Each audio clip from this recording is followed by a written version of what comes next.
What's good, YouTube? And welcome to the house. The market always really heats up in February. I say the off-season is usually over around then, but this year it started like mid-January, and the ban list has really exploded Yu-Gi-Oh!, Solomon Greats, etc. And a lot of people in Solomon Greats are playing Infinite Impermanence. $100 freaking dollars? Are you kidding me? There's one reason I say that, and no matter what, no matter how short printed it is in a $30 MSRP product, Duel Power will have a little ding on this price. I mean, yes, you're going to get your time out of playing it versus what it will fall, but like, let's say it falls to 80 and you were spending $100 a piece on these. That is freaking $60 that you're using to play it for 2 months. Now, if you're going to YCS, understandable. If you need your invite, somewhat understandable, but people are asking me what they should do with these. Sell. Just sell them. $100 freaking dollars. $300 for a playset with a reprint on the horizon. Play the lower rarity if it's lower rarity. Isn't like most this whole set is ultra rare. Yeah, so it's basically destined to be lower rarity, but still, like, Infinite Impermanence is still gonna drop from the hand. Oh, Ultra Infinite Impermanence can't drop out of the hand. We already know the memes are coming, but seriously, this is ridiculous to me with a reprint on the horizon. And yeah, we did learn from Ash Blossom that the originals could hold value. This time, it's so much more than Ash Blossom's price point that the quantities on market versus the demand for it will definitely have kind of a push and pull towards it. And I do not think it can hold this price point. But I've been wrong before. What do you guys think about this price point and where's that? I think it's gonna be going down, but by how much versus the time you have to play it? That's the real question, isn't it? The value. Fantastical Dragon, Phantazmay, also towards $100 freaking dollars. It went up since the last market watch. I could not have seen that. Usually when a buyout on a big new card like this happens, it starts to trickle back down. I was expecting to see these at 80s. I was expecting to kind of laugh at people not selling these at Ned for 80s, but here it is towards $100 on TCG Player, and over here we see 93 and then quickly 100 as well. It's actually insane. Simply unlucky. One of the lowest at 105. Okay, so my thoughts on this is, how is it comparable to Maxi? It's not the same thing, but it's a big hand fixer. It can get you to more hand traps throughout a turn where you didn't have a chance to before. It's a freaking good card, and it's in almost every single meta side deck that can afford it. At the same time, that's a big ouchies. You could have like matchups where this doesn't even matter in such a diverse meta.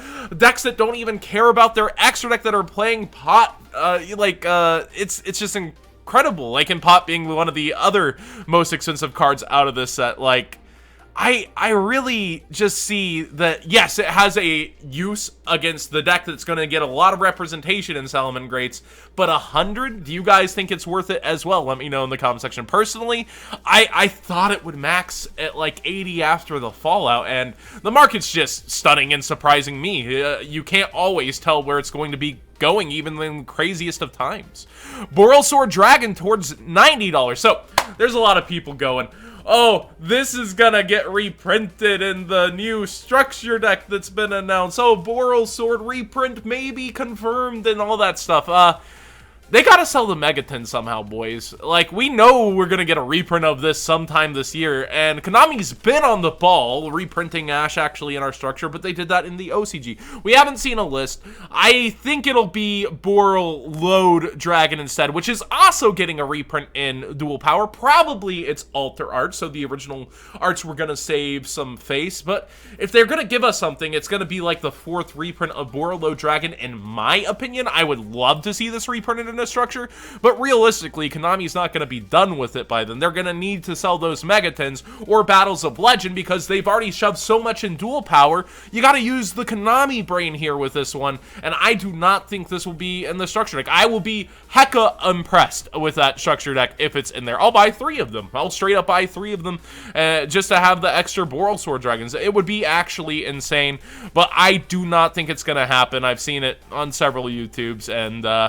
I can't make that call that it's going to happen, and of course the price ticking up. But we do know this is getting a reprint, and we do know Evenly Matched has a reprint on the horizon too, and the price is really sticking up. So why are all the Duel Power reprints sticking up?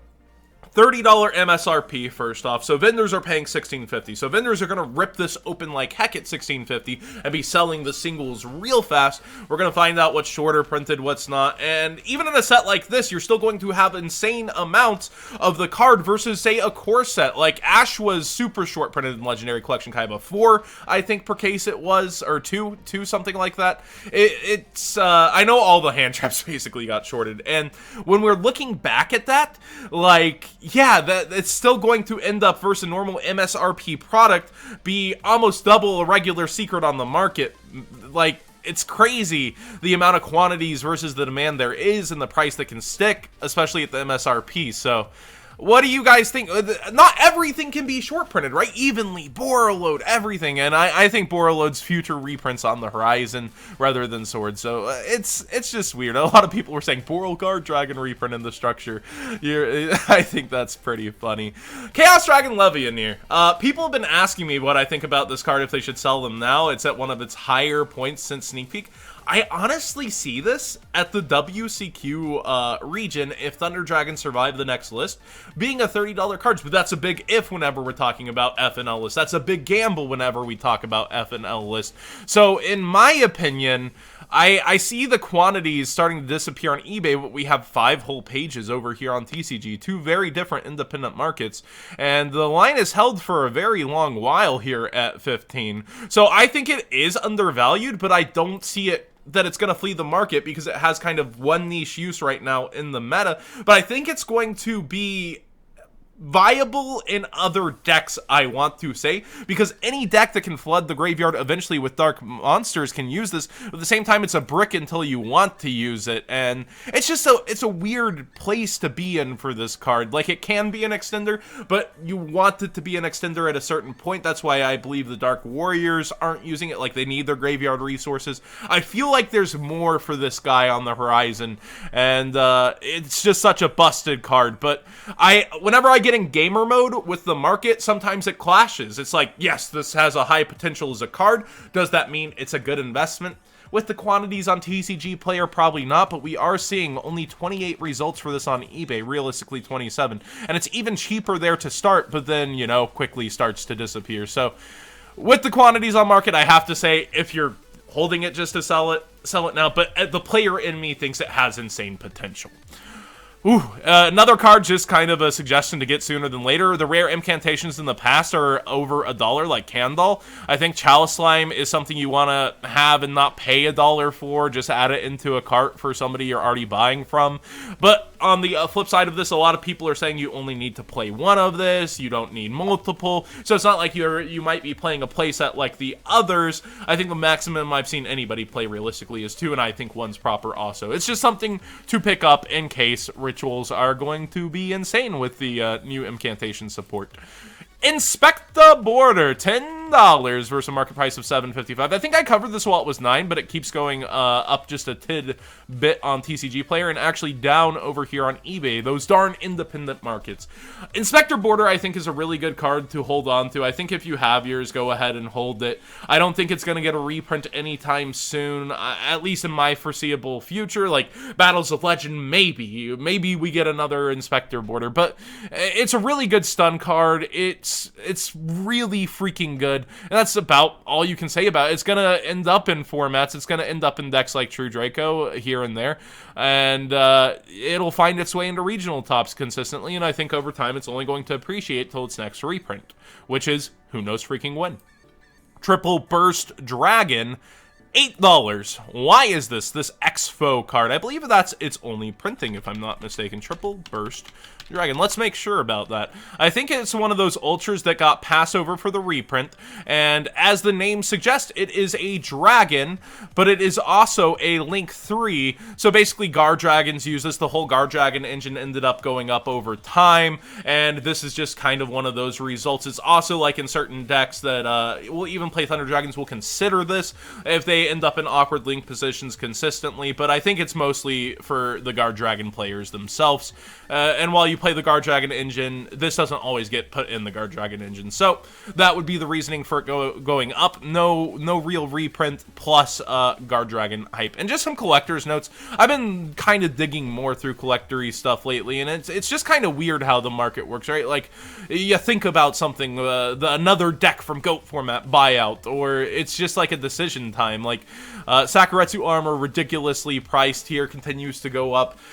Whenever you look at these cards, there's that initial shock value. It's crazy, but I feel like our collector's market is actually just going to stabilize and continue upward, and there will eventually be demand. There will be demand not only from people actually wanting the cards, but people wanting to invest in the cards. So there's kind of the two sides of the coin that we're flipping here, and I think the reason a lot of these disappear from market are both of those. The collectors want to hold on to them forever. They don't want to sell them. They're only going to sell them if a life event makes them unload it, makes them get rid of it, like they're forced with some unexpected doctor bill or rent. That's the only time they're going to leave their hands, and they disappear forever from the market. And then the investors are another huge part of it, where they know collectors will eventually arise and want this card to finish their collection, etc., and they want to make the dollars. So I think those two factors just drive it, and it's going to continue to go upwards like this. And I don't know where the bubble is. I used to think there was, but now the bubble's like multi-layering and protecting itself. So where would the fallout really be from a bubble pop on the collector's market? I don't think it would actually be too bad, and I think that's why a lot of people are going for it. Unless the game itself is dying, that bubble is multi-layer protected at this point. Thank you so much for watching. Please subscribe if you haven't already. Give this video a thumbs up if you enjoyed the conversation and the faster pacing I've been doing, and let me know what you think about today's market watch and all the kind of things I'm talking about, like these crazy prices despite reprints on the horizon. Is it because we learned our lesson from Ash Blossom, or is it because, like, people just don't have faith that it is going to fall? It's weird. I just don't see how it maintains a price like this on its own. But Salmon Greats, hey, budget deck, am I right?